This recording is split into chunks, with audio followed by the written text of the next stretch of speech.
নমস্কার বন্ধুরা, মায়ের রান্নাঘরে অনেক অনেক আপনাদের স্বাগত। রোদটা বেরিয়েছে, আকাশ ঝলমলে। তো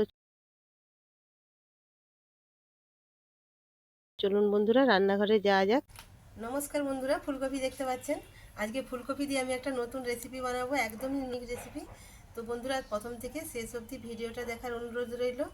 তো আমি রেসিপিটা কিভাবে বানাচ্ছি সেটা দেখুন। ফুলকপি নিয়ে নিয়েছি, এখন শীতকাল, তাই প্রায় নতুন নতুন তাজা শাক সবজি এবং বিভিন্ন ধরনের সবজি পাওয়া যায়, তাই বিভিন্ন ধরনের সবজি দিয়ে আমরা এই রেসিপি বানাই। তো আজকে আমি বানাচ্ছি ফুলকপির রেসিপি। তো ফুলকপির রেসিপিটা প্রথমে ফুলকপিটাকে আমি কেটে নিচ্ছি। নুন নিয়ে নিলে, এটা নুন দিয়ে ফুলকপিটা ভিজে রাখলে এর মধ্যে যা পোকা ময়লা বেরিয়ে আসবে। তো আমি প্রথমে নুন দিয়ে দিয়েছি জলের মধ্যে, নুনটা দিয়ে আমি ঘাঁটিয়ে নিয়ে আমি ফুলকপিটা কেটে নিচ্ছি। দেখুন ফুলকপিটা এভাবে কেটে নিচ্ছি, কত বড় ফুলকপিটা। এভাবে আপনারা ছুরি দিয়েও ফুলকপিটা কেটে নিতে পারেন, আমি বটির সাহায্যেই কাটছি। দেখুন বন্ধুরা কত সুন্দর ফুলকপিটা। ফুলকপিটাকে আমি একটু বড় বড় সাইজেরই কাটছি। তো এই রেসিপিটা বন্ধুরা আপনারা বাড়িতে অবশ্যই বানাবেন, এটা খেতে খুবই সুস্বাদু। এটা নতুন একটা রেসিপি, আপনারা অনেক রকমের ফুলকপি রান্না করেছেন, কিন্তু এইভাবে একবার রান্না করে আপনারা বাড়িতে অবশ্যই দেখবেন, আমাকে মনে হয় খুবই ভালো লাগবে। এইভাবে আমি এক একটা ফুলকপি কেটে আমি জলের মধ্যে, নুন জলের মধ্যে ভিজিয়ে দিয়েছি। এর মধ্যে যদি পোকা থাকে, ফুলকপিতে বেশিরভাগই পোকা থাকে, তাই এটা পোকাটা বেরিয়ে আসবে। এইভাবে আমি ফুলকপিটা কেটে নিচ্ছি।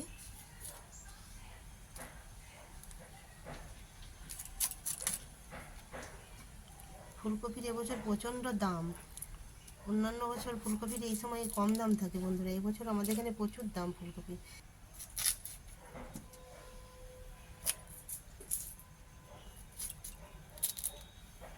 আমি এইভাবে ফুলকপিগুলো সমস্ত কেটে নিচ্ছি এক এক করে।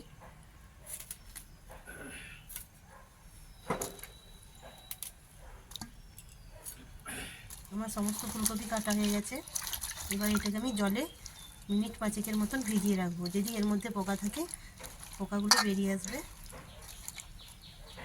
5 মিনিট হয়ে গেছে, এটা আমি থেকে তুলে নেব। আর তার সাথে আমি দুটো টমেটো নিয়ে নিয়েছি, টমেটোটা আমি পরে দেখাবো কীভাবে দেবো।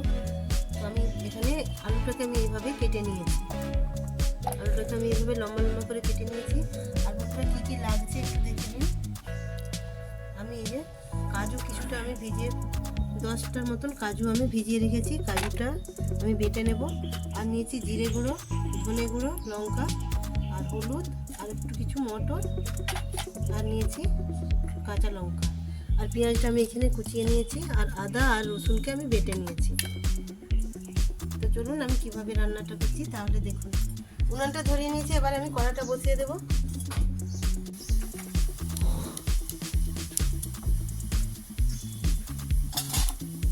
জলের মধ্যে একটু অল্প হলুদ আর অল্প একটু নুন দিয়ে প্রথমে আমি ফুলকপিটাকে একটু ভাপিয়ে নেব। এর মধ্যে হলুদ আর নুন দিয়ে দিয়েছি, দিয়ে আমি হালকা একটু ফুলকপিটা ভাপিয়ে নেব, খুব বেশি সেদ্ধ করা চলবে না।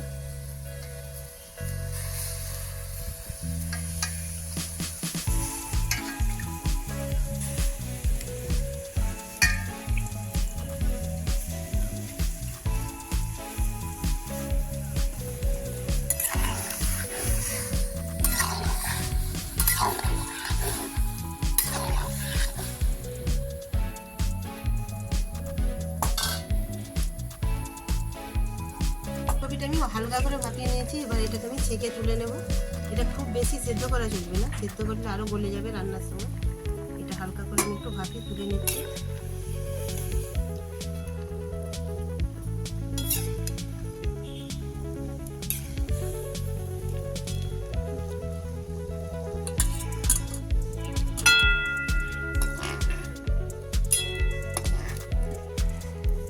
ফুলকপি সেদ্ধ জলেই আমি আলুটা আবার ভাপিয়ে নিচ্ছি।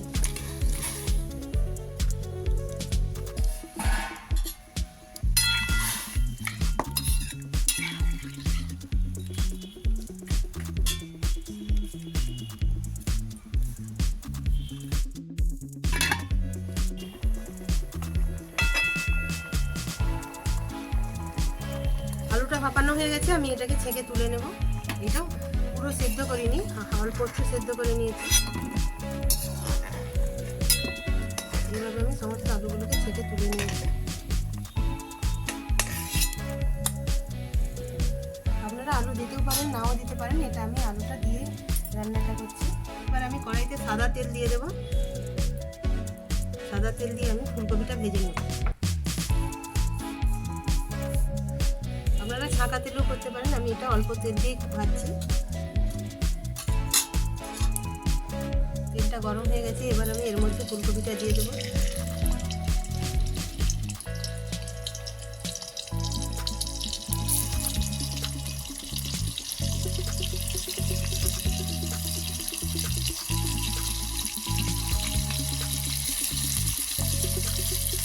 দুটো ব্যাচে ফুলকপিটা ভাজবো।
আমার ভাজা ভাজা হয়ে গেছে, এটাকে আমি তুলে নেব।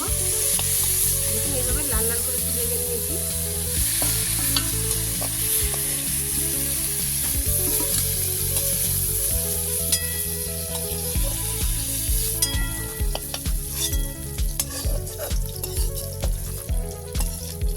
সমস্ত ফুলকপি আমার ভাজা হয়ে গেল। এবার এই তেলের মধ্যেই আমি আলুগুলো একটু ভেজে নেব। আর এর মধ্যে আমি একটু তেল দিয়ে দেবো।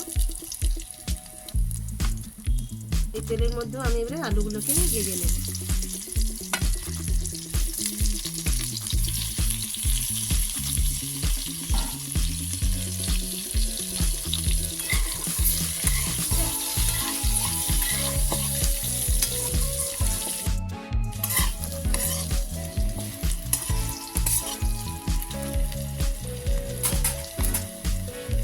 আলুটা লাল লাল করে ভাজা হয়ে গেছে, এটাকে আমি তুলে নেব।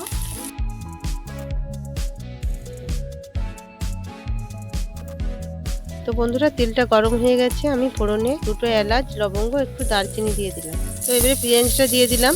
পেঁয়াজটা আমি হালকা করে ভেজে নেব।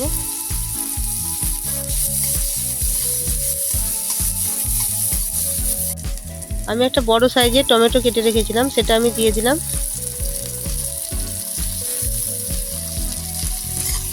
দিয়ে আমি এটা হালকাভাবে একটু নেড়ে নিলাম। অল্প একটু নুন দিয়ে দিলাম টমেটোটা সেদ্ধ হওয়ার জন্য।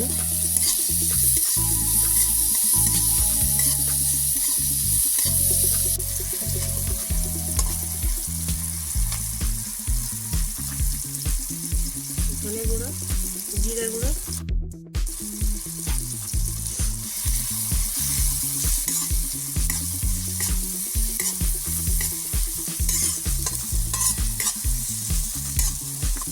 হলুদ গুঁড়ো, কাশ্মীরি লঙ্কার গুঁড়ো,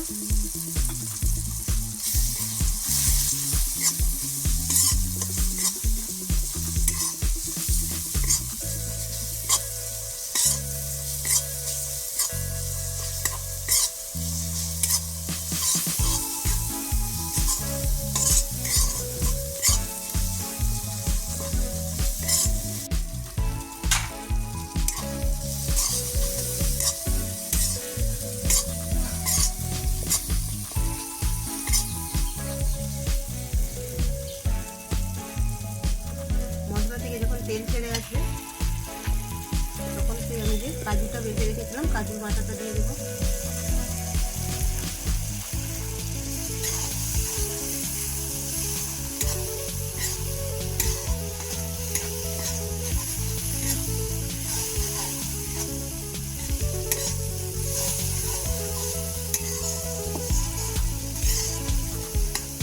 কেটে রেখেছিলাম, এটা দিয়ে দিলাম।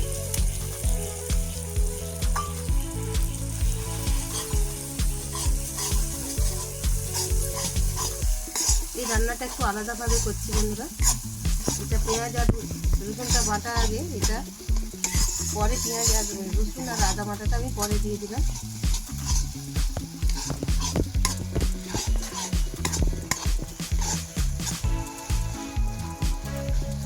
মশলাটাকে খুব সুন্দরভাবে এটাকে কষিয়ে নিতে হবে। এই রান্নাটায় জল একেবারেই দেওয়া যাবে না, শুধু মশলার জল যাতে দেবেন সেইটুকু দিয়ে আমি এটা রান্না করব। দেখুন এটা টমেটো আর পেঁয়াজ থেকে কত সুন্দর জল বেরিয়ে আসছে। মশলাটা ভাজা ভাজা হয়ে গেলে এখানে আমি দিয়ে দেবো কিছু কাঁচা লঙ্কা,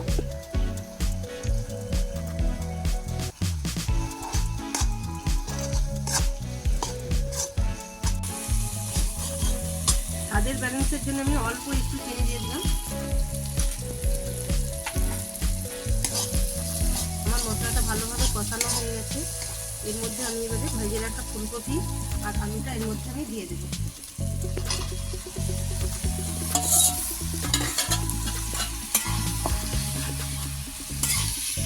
দেখুন এই রান্নাটাতে আমি জল একেবারেই ব্যবহার করছি না, জল আমি ছাড়াই এটা রান্নাটা করছি।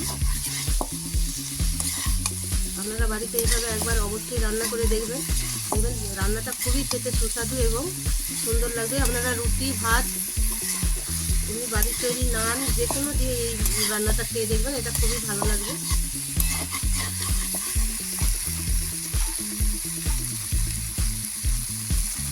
এরপর আমি টমেটোটা কুচি রেখেছিলাম, এটা আমি এর মধ্যে দিয়ে দেবো। এটা দেখতেও যেমন সুন্দর হয়েছে, খেতেও বন্ধুরা খুবই সুস্বাদু।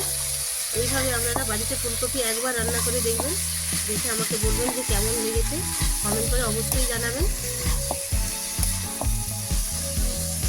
রান্নাটা আমার পুরোপুরি হয়ে গেছে। এবার আমি নামানোর শেষে একটু ফ্রেশ ক্রিম দিয়ে আমি এটাকে নামিয়ে নেব। আপনারা এটা টক দইও দিতে পারেন। আমি এটা ফ্রেশ ক্রিম দিয়ে ভালোভাবে একটু নেড়ে চেড়ে এটাকে এবারে নামিয়ে নেব।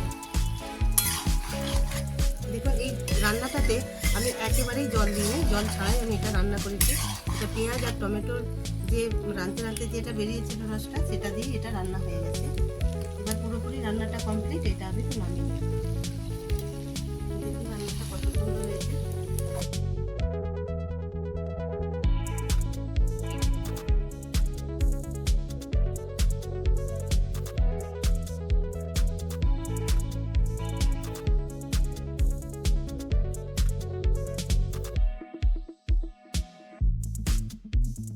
আপনারা এটা রুটি, আমি এটা কচুরি করেছি, কচুরির সাথে এটা খাচ্ছি। আপনারা রুটি, ভাত যে কোনো জিনিসের সাথে আপনারা খেতে পারেন। তো বন্ধুরা এই রেসিপিটি যদি আপনাদের ভালো লেগে থাকে অবশ্যই লাইক, শেয়ার, সাবস্ক্রাইব করতে ভুলবেন না। বন্ধুদের সাথে বেশি বেশি শেয়ার করবেন। দেখা হচ্ছে আবার নতুন কোনো রান্নার রেসিপি নিয়ে। ততদিন আপনারা সুস্থ থাকবেন, ভালো থাকবেন।